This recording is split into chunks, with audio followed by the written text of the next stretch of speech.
is Noel. I'm from Ireland. I have 2 kids, guys, born here in Barcelona.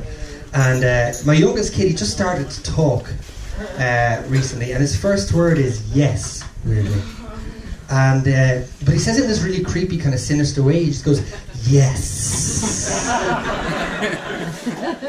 Which, it's made even weirder because it's its only word. It's kind of like a coverall, kind of a blanket expression for everything. So he goes around essentially responding with the word yes to offers that haven't been made to him. So, for example, I was sitting at the dinner table the other day, and he comes up and he points at my plate of food, like my plate of food on the table, and just goes, yes. I was like, okay, guess you're having that then. It's like living with some sort of a third world dictator, you know, strolling around his island nation, appropriating other people's things. He just recently stopped breastfeeding, guys, but there was a crossover period, a few weeks, when he could breastfeed. This always makes me laugh, when he could breastfeed and talk at the same time. Breastfeeding is a wonderful thing. Obviously, it's natural, it's lovely, it's amazing. You also breastfeed, okay, good. It's natural and it's an amazing thing, but when you can breastfeed and talk at the same time, it gets a bit weird. His mum brought him to the beach a few weeks ago, and she took off her top to jump into the water, and he points at her breasts and goes, yes!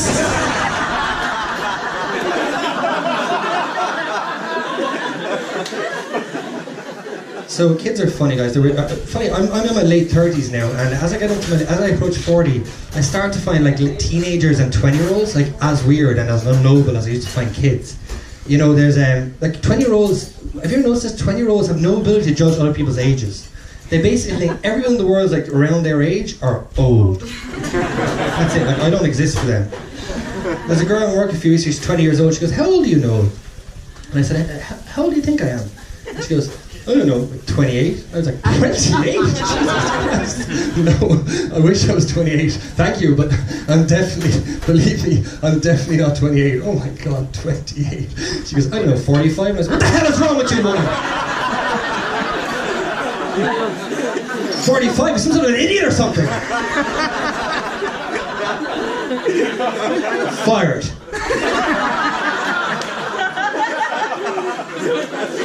So, on a similar note, there was a guy, I have a craft beer company, I brew my own beer, and there was a guy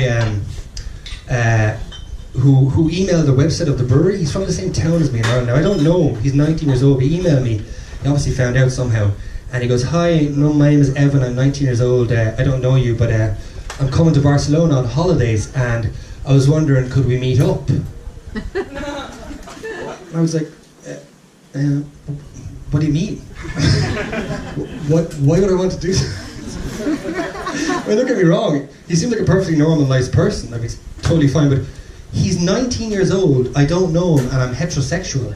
I mean, I literally can't think of anything I'd like to do less. Can you imagine how one-sided that conversation would be? It'd be like 900% for his benefit. Do you know what I mean? What's he going to do? I mean, I'm sure he's a lovely person, but like, I'm not going to sit there for 3 hours and listen to him astound me with his insightful questions like, "How long have you lived in Barcelona? Did you speak Spanish when you arrived?" Wow, what brilliant questions, Evan. What fabulous insights. I mean, where do we even go from here with such brilliant questions? How do we even follow that? And of course, Kevin's classic follow-up will be the brilliant, "What made you move to Barcelona?" Jesus Christ, if one more person asked me what made me move to Barcelona, I'm going to pull out my eyes and pop them into my mouth. What made you move to Barcelona? Funny you should ask that, Evan. It was people like you. Evan's fine. I'm just joking, obviously. Well, I should meet up with him, actually. I should meet up with him, and he says to me, "How long have you lived in Barcelona?" Just don't answer, and then don't answer him, and then put my hand on his leg, and then say, "Tell me, Evan, have you known the touch of a man? Are you familiar with the philosophy of the Greeks?" But yeah, kids, man, they're funny. So Emma and I are from, we're both from, to put it in context, we're both from a town in Ireland called Waterford. And now Waterford is an incredibly boring place. It has an unbelievably little amount of things to do there. You know, it's crazy. Like, Waterford's only claim to fame is it was home to the world's first escalator theme park. Now, it wasn't opened as an escalator theme park, it was opened as a shopping centre. But Waterford's such a dump that slowly but surely all of the shops closed down until finally all we were left with was a series of escalators just going up and down. And weirdly, this is a good thing in Waterford. I remember saying to my friend on several occasions, do you want to go in on the escalators? Now think about that sentence for 1 second, guys. Do you want to go in on the escalators? Well, my contemporary teens in America and the UK were going to Disneyland or going camping with their fathers. I was going on a fucking escalator.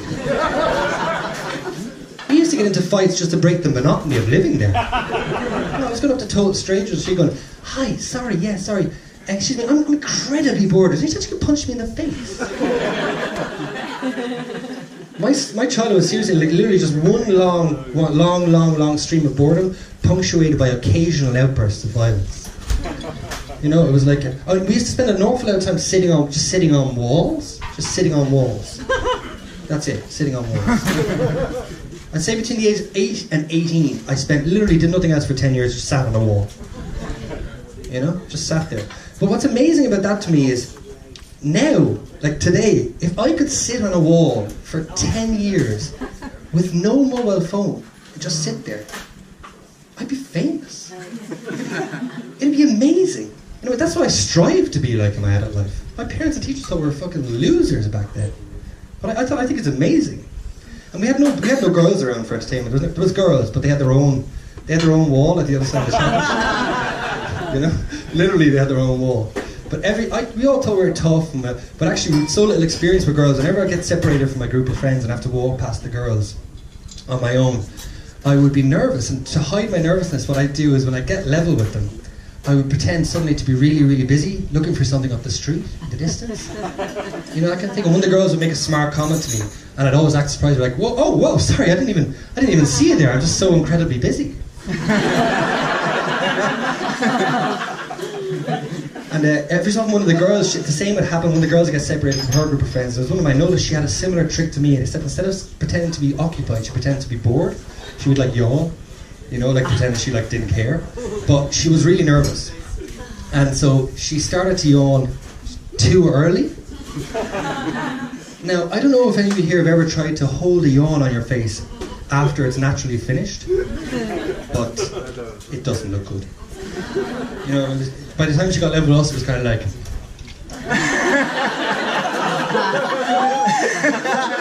It looked like she'd been shot.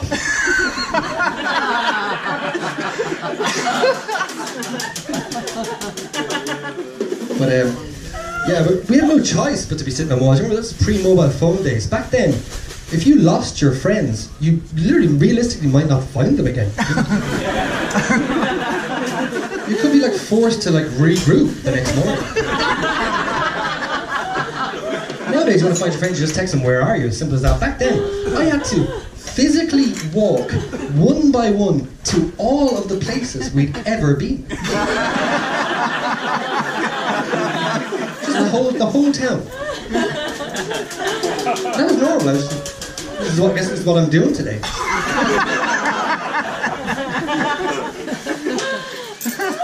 And when I ran out of options, when I ran out of possibilities, I would have to call out to the parents' house, like involve a middleman, leave a handwritten note.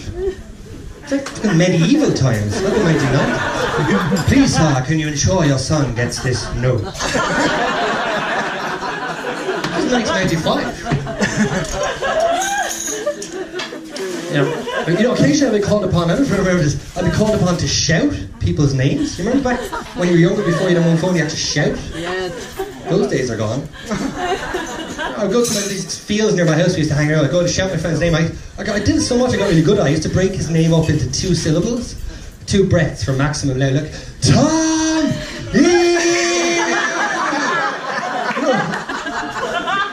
Do you you hold your ass as if that's supposed to make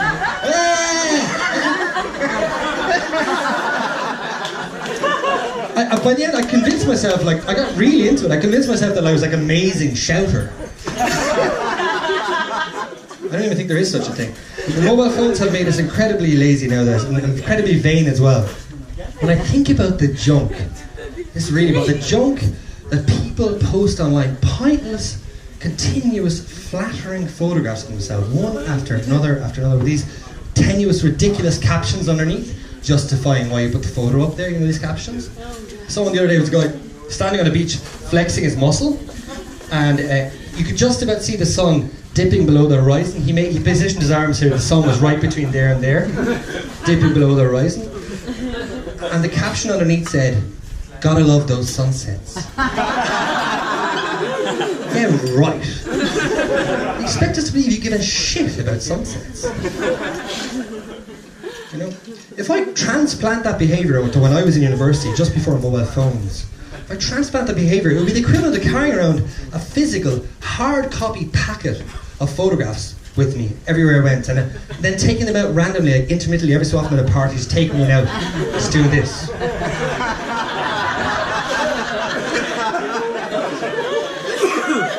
And announcing the would-be caption. You know, announcing the caption, just announcing it to the room, like, "Monday morning sleepyhead."